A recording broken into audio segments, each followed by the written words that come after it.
翻建房子这件事儿，每天上一当，当当不一样。上期视频跟大家讲了翻建房子财务中有哪些大坑，这期视频呢，来跟大家讲讲 construction 建筑实操中还有哪些大坑等着大家。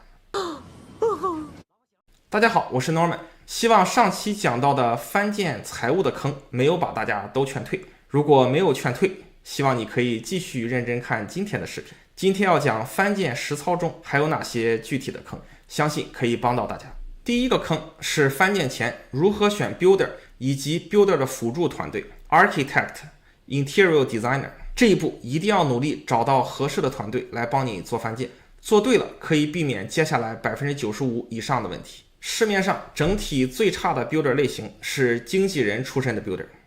就像我这样的人。经纪人做得好一般是不会去做 builder 的，而且 builder 和经纪人是两个非常不一样的 profession， 一个像是更注重语言表达和沟通能力的文科，另一个则像是更注重技术的理工科。天生擅长做经纪的人极大概率并不擅长做 builder。 我认识的经纪人转 builder， 有一些人刚开始完全没有翻建的经历，甚至没有管理大型装修的经历，就可以跟自己的客户拍着胸脯说没问题，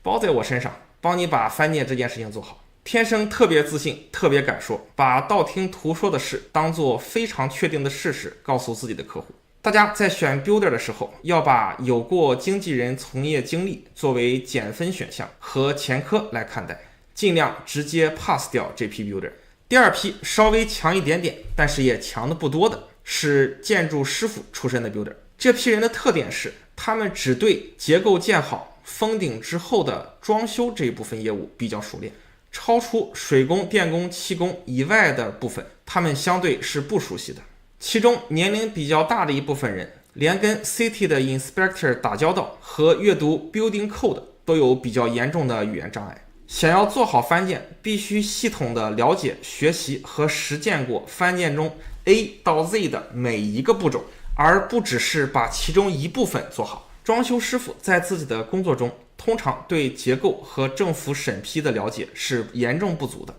第三批真正靠谱的 builder 一共有两类。第一类是项目管理出身的，出道前在正经的大型建筑公司做过 site supervisor、project manager、engineer， 经手过几十上百个具体的项目，之后出来自己开公司做了很多年，也有几十个完整的翻建经历 portfolio 的人。另一类是建筑设计行业科班出身，在加拿大读过 architecture 或者是 civil engineer 这样本地专业的人。做 builder 前在大型建筑设计公司做过上百个建筑设计图纸，跟上游政府的 development 部门长期打交道，熟悉 city planning 和 permitting 的具体流程，同时跟下游施工方 general contractor 也有长期打交道的经验，并合作顺利完成几十套以上翻建物业的人。靠谱的 builder 一般都有自己正规的网站，去公司看一看，一般会有10个以上的员工，每年至少有5个在翻建的项目，同时极有可能是 Tyrion 注册的 builder。 Norman， 这些要求看起来很高嘛，好像不需要有网站，有3个员工，也不需要有 Tyrion， 也能把这个活做了的。是的，我给的要求不是必要条件，但是是充分条件。这个道理和我推荐大家买楼花的时候尽量买30个项目及以上的开发商建的楼花项目是一样的道理，不容易被取消。做事要 overkill， 君子不立危墙之下，我们尽可能想办法离危险远一点，才可以降低遇到真正危险的概率。杀鸡用牛刀肯定是可以把活做了的。现实中找 builder 有个很大的 bug， 那就是你能见到的 builder 很有可能是不靠谱的 builder。因为一般靠谱的 builder 业务是很繁忙的，他们会优先选择接别人 refer 的生意。 builder 会想办法真正把时间花在管理项目上，而不是满世界打广告上。一般在外面不停打广告接活的 builder 是相对小的 builder。 想省事儿找 Norman 就够了。如果屏幕前的你有翻建或者大型装修的需求，可以把你的要求告诉我，我来帮你推荐合适的 builder 或者 contractor。 第二个大坑来自报价阶段，这边顺便给大家科普一下现在翻建的大致成本是多少。拿我比较熟悉的 Will Deal 举个例子，前期的大致费用，设计费用差不多2万块钱，包括前期的3套建筑许可图纸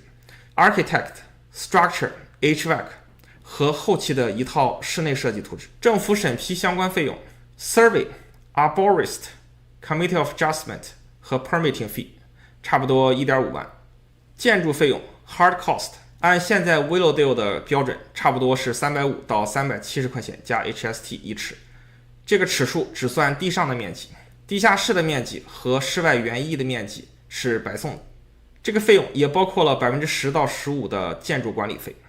这是正经 builder 的利润来源。所以一个地上面积3800尺，地下室1600尺，土地50乘120的标准 Willowdale 翻建房，最终的建筑成本差不多是150到170万。那么报价的坑来自哪里呢？有一些不太地道的 builder 会故意报低自己的管理费和建筑成本来吸引客户，劣币驱逐良币。这样人们见到正经 builder 的正经报价，反而会觉得他们太贵了，报价报得太黑了。这些故意报低价来接活的 builder 是想通过后期的非正常手段把自己想赚的那部分钱给赚回来的。事实上，一个房子多少钱能盖出来，是像太阳东升西落一样的客观事实，不是哪个人张嘴闭嘴叭叭两下就可以改变的。一个 builder 的建筑成本能不能做到行业最低水平，只取决于这个 builder 一年能接多少个活，接的活越多，平均的成本能控制的越低，就这么简单。所以一个一年只建1套房子的小 builder 报价报的比一个一年建10套房的大 builder 低，这一定是一个骗局。单看请个全职的 project manager 把成本分在一个翻建项目上还是分在5个翻建项目上，每一套房的翻建成本就能差出几万块钱去。喜欢报低价拉客户的小 builder 在建筑过程中到底怎么赚钱呢？当然是偷梁换柱，偷工减料。这些人可能在建筑过程中跟你讲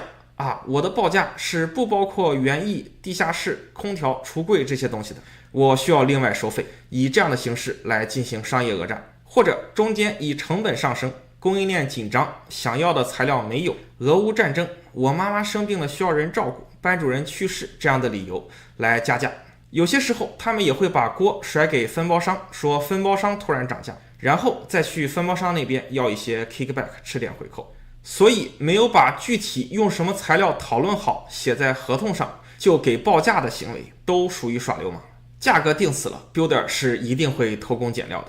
所以选 builder 唯一错误的方法就是看哪个 builder 给的报价低选哪个。看一眼我们的老朋友2023版的 Altus Cost Guide， 为什么他会说515尺是 custom built home 的起价呢？这其实是因为 Willowdale 的建筑标准没有达到真正的豪宅翻建标准，是某种意义上讲的伪豪宅，会使用相对类似的建筑设计图纸以及相对便宜的材料。不过这样一个建筑标准实际上已经很高了，在我看来可以满足绝大部分人对建一个自己的 dream home 的需求。第三个坑就是临阵换帅，把活分成不同的团队来完成。最常见的一种情况就是找第一个人做建筑设计，但是由于种种原因找了第二个团队去真正的把它建出来。唯一正确的方法就是在开始操作前把所有会用到的团队都找好。如果拆开做，建房子的人遇到问题会说画图的人画的图太傻叉了，没法用，而画图的人会说我的工作已经完成了，再让我干活1小时500。所以只要不是一套人马从头用到尾，中间就会遇到无尽的扯皮和互相推卸责任。大家要做到用人不疑，疑人不用，用一套班底完成整个建筑流程。那么开建之后实际操作中还有哪些大坑呢？第4个大坑来自建筑过程中的付款。世间有千千万万种诈骗的骗术，它们的共性就是 exchange of consideration 的时间不一致，也就是付钱和收到劳动和货物的时间不一致。施工中的付款也是这样的，一定要做到先干活后付钱，千万不要付超了已经干的活的钱数。根据 Ontario 的 Construction Lien Act， 你不光不应该付100%的钱，还应该只付90%后的10%的钱。这个规则的初衷是保护小的 trades 和供货商，保证他们可以拿到钱，不会出现你把钱给了包工头，然后包工头拿着钱走了，不给小 trades 和供货商结账的情况。如果你没有后的10%，且包工头收到了钱没有结清小的 trades 和供货商，那么这些人可以在房东的房子上注册一个叫 construction lien 的东西。大概就是一个债权，会限制房东做 refinance 和销售，基本上和 mortgage 差不多。真正不想好好做的 builder 会和 trades 合起伙来一起搞房东，建到一半 builder 跑了，trades 说自己1分钱没有收到，然后来找房东，给房东注册 construction lien， 之后工程就停摆了，然后 trades 跟房东扯皮打官司，想想就头皮发麻呀。现实中真的hold 10%其实也是很难操作的，因为 builder 和 trades 他们都想及时收到货款，不想让你hold 10%，这该怎么办呢？我个人的建议是跟 builder 不要签总包合同，而是要签管理合同，也就是 builder 的 construction management fee 和给 trades 的工程款要分开付，专款专用。trades 的钱房东可以直接打给 trades，在他们完工之后不再需要这个工种了，付清100%。builder 的管理费则要按照施工进度，在有一部分hold的情况下直接付给 builder， 也是要专款专用，不要把2笔钱都付给 builder。最后一定要在交房前hold一笔钱，直到拿到 occupancy permit 可以正式入住，检查没有问题了之后再付给 builder。第5个坑 builder 撂蹶子，干到一半不干了怎么办？如果 builder 真的干到一半撂蹶子不干了，其实房东什么也做不了。 builder 停工拖延一般的目的也是希望跟你重新谈个价格，敲诈勒索一笔，多见于报价报的比较低的小 builder， 毕竟他们也赚不到什么钱，而且他们的成本可能比大 builder 还要贵，不讹你一笔，自己的利润哪来呢？什么时候 builder 有可能选择停工不干了呢？答案是你付钱付多了的时候。如果干了80万的活，只付了70万的钱，那么 builder 是没有道理停工的。相反，如果付了80万 builder 只干了70万的活，那么他有非常大的动力停工不干了。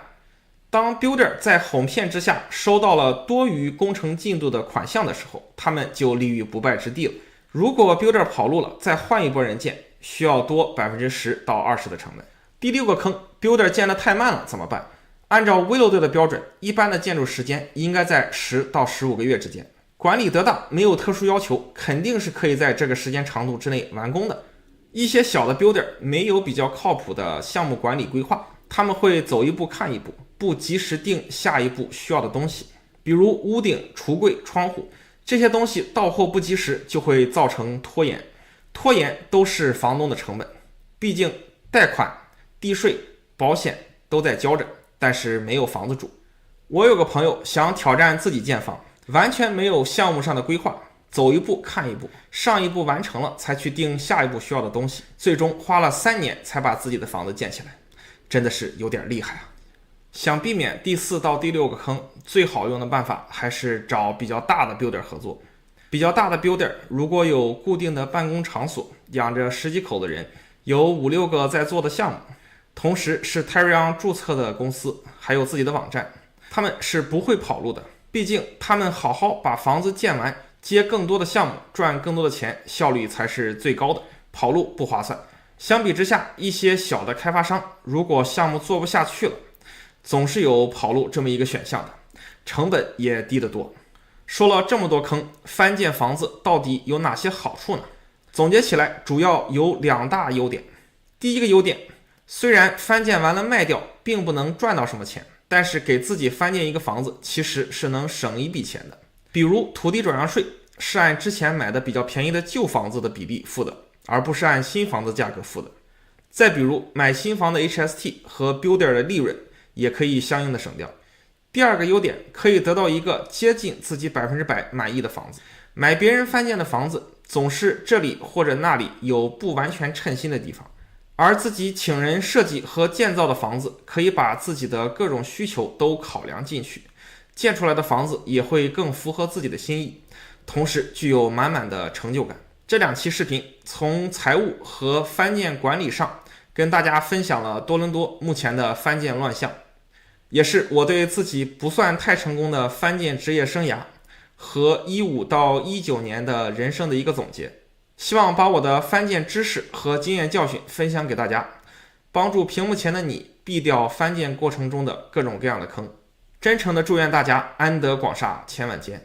如果看了这么多翻建的坑还是没有被劝退，想像我一样给自己和家人建一个 dream home， 欢迎这边联系我，